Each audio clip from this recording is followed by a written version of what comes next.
The next day was as uneventful as Caelan could hope for after the night before.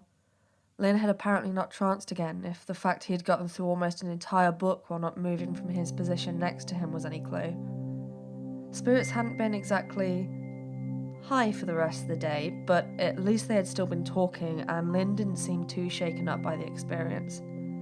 He'd even explained that he'd had it happen to him before, once or twice, but usually he had a lot more people around him to help out. That night, they found themselves in another small copse of woods and another small clearing further in order to camp. There wasn't a source of water here, which meant no luxury of actual physical bathing, but Caelan still managed to use his magic, so at least they were clean. If Lynn was put off by it, he didn't show it at all. The clearing that they'd found was more dirt than foliage, the thicker canopy of the trees above stopping anything from growing on the forest floor. And now it was spring, this previous autumn already composted down. Caelan didn't really mind. It made the ground soft and more pleasant to lie on through the tent. They ate just as well as they did the first night, more bread and cured meats that Lynn had brought with him, along with some dried fruit to follow it up. Caelan ate fairly well, sure, but he was used to simple rations when he was camping in the wilderness like this, or hunting and foraging for his own food, so this made a nice change. Lynn told stories around the campfire, stories from when he used to travel with his family and the large camps they used to set up. Caelan could almost see the large colourful tents full of gold thread and velvet blankets, with a full company of servants and chefs. He didn't know whether Lynn was embellishing, but the way he told his stories was more than enough entertainment for the night. Maybe in a different life he could have been a travelling entertainer. They spoke a bit more in bed, too, curled up in the same sleeping bag together, Lynn's head under the covers as he traced circles on Caelan's abs. Caelan's hand was busy playing with the elf's hair, twisting it around and around in his fingers, before brushing and flattening it back down again. Lynn's voice wasn't nearly as tired as it should have been, and Caelan couldn't help but wonder how many nights he spent up working just to get used to being up so late. Then again, it could just be a bonus of never having to sleep. His mother never really seemed tired, even when she chose to trance over sleeping the full night. The more he thought about it, as he was finally drifting off to sleep to the sound of more of Lynn's stories, the more he was sure that even if he didn't have to, he'd still spend the entire night sleeping. Sleeping was just too good of a feeling to pass up. His living room was colder than normal, and a part of Caelan wished he'd brought a blanket with him. He was lounging back on the sofa, halfway through a good book with his feet up on the coffee table. Leliana would be mad at him if she saw, but she was already asleep, so it was fine. As long as he remembered to clean the top off afterwards. It was dark enough for him to desperately need his dark vision to see, but he must have been too tired to cast magic or something, because every time he tried to cast a light spell, it just didn't work. It took a few minutes for him to figure out that whatever he was reading just wasn't going in. He'd get to the bottom of the page and realise he had no idea what it had said. He went back through, carefully reading it and trying to take in the words, but nothing seemed to sink in.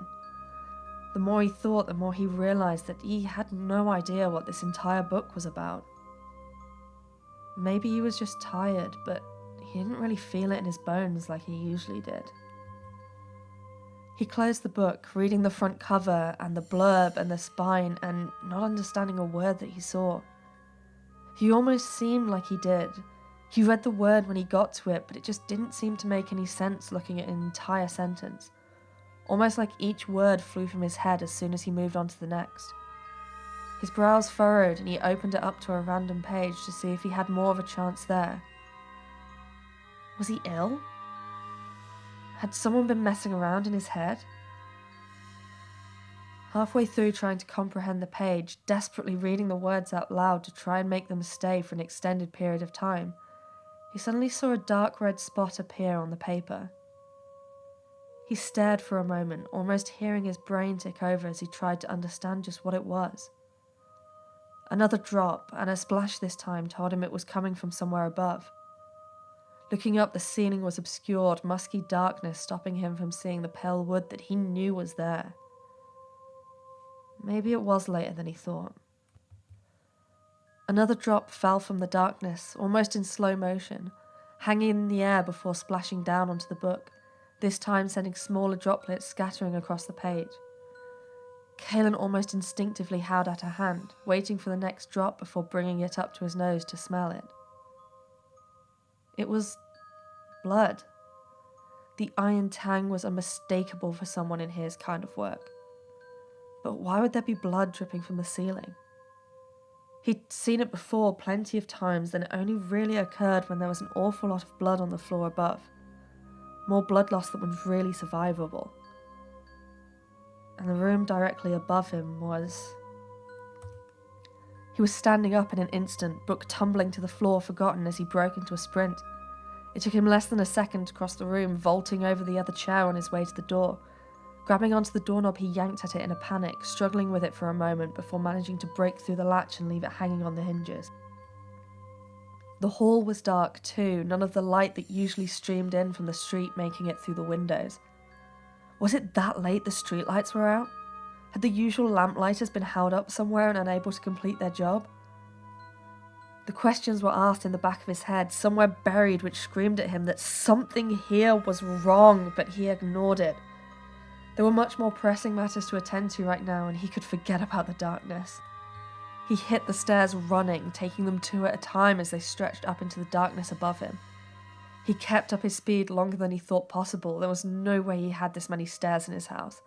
He'd lived here for 7 years. He knew the layout of his house, and still his brain pushed him forward.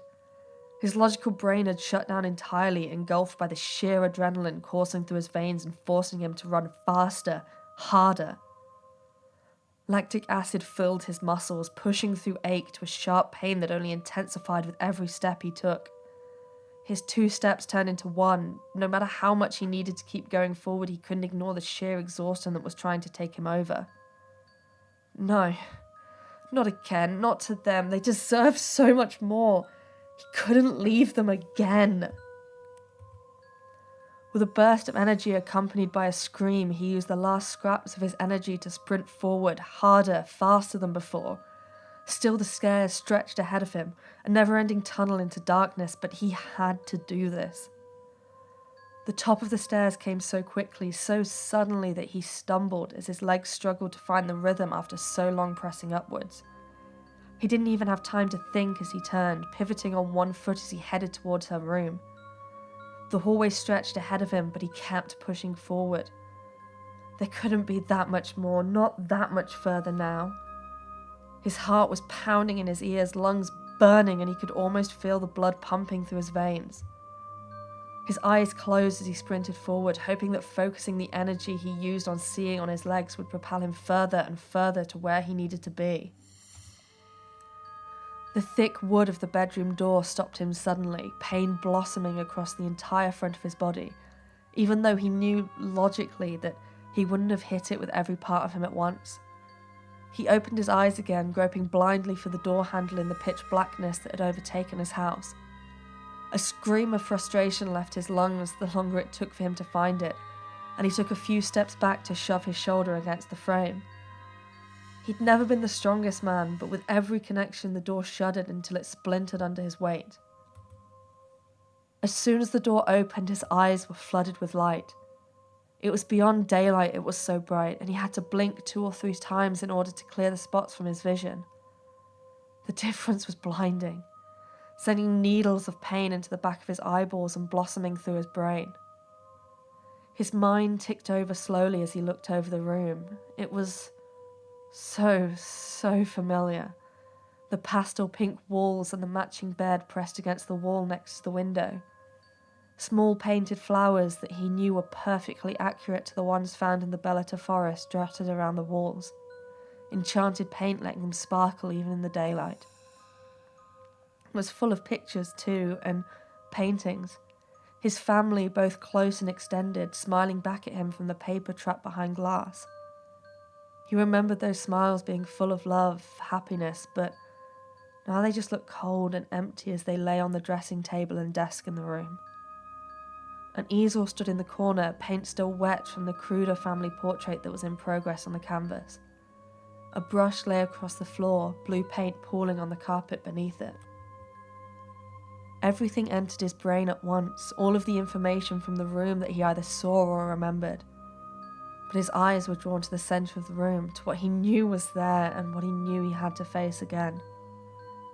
A body, in the middle of the room, covered in blood from the stab wounds to her chest and the gaping wound across her neck. Hair haloed around her head, only half tied back with a partially snapped band.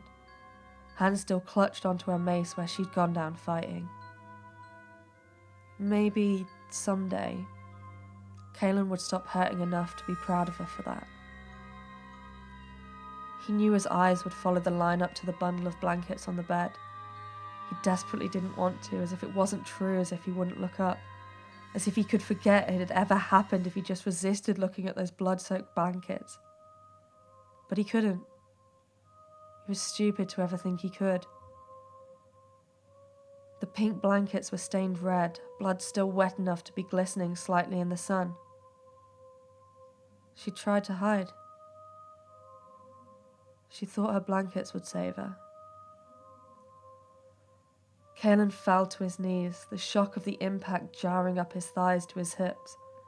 Tears were already falling down his cheeks, splashing on the floor as he was torn between looking at their faces again and desperately trying to drag his eyes away.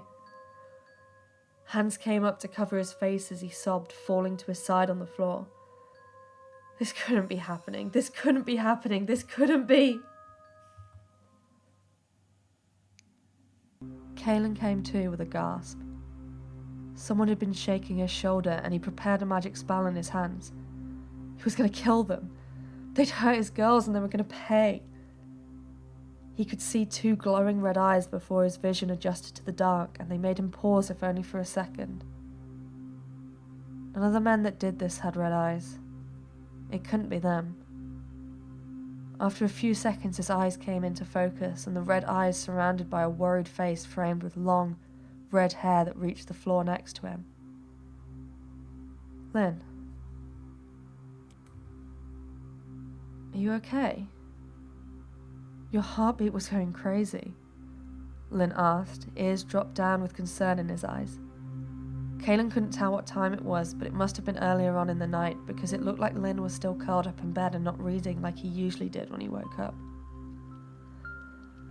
Kaelin took a deep breath, feeling tears staining his cheeks, and he put his hands up to wipe them away even though he knew it was far too late. He had no idea what to do, what to say. This wasn't Lynn's burden to hold, but in the darkness of the night and the almost intimacy of the woods, he almost felt like he could share his problem. It was a nightmare, he finally settled on, trying to regulate his breathing to calm his still pounding heart. They happen sometimes. Sorry, I should have warned you. Lynn's face softened even more, and within seconds he was lying on his back, pushing the blankets down to let Kaelin rest on his chest. The half-elf had no idea when or how he'd figured out how he didn't like his face being covered. But Lynn was warm, and the arms around his waist more than a little comforting, and right now he was incapable of saying no. Do you want to talk about it? Lynn asked, voice soothing and deep enough to rumble in his chest from Kaelin's position. His eyes were still open, and he couldn't help but look down the line of the elf's stomach to watch it rising and falling with his breaths. Still here. Still alive. I would really rather not, Kaelin replied slowly. It wasn't that he was debating telling him anything but he needed to find the right way to answer that question. All right, Lynn responded, and if he was offended at all, he didn't show it. You fell asleep while I was telling you about my research earlier. Did you want me to carry on? Kaelin could do nothing but nod, appreciating the distraction and the boring topic to try and lull him back to sleep. Hopefully this time the nightmares would stay away.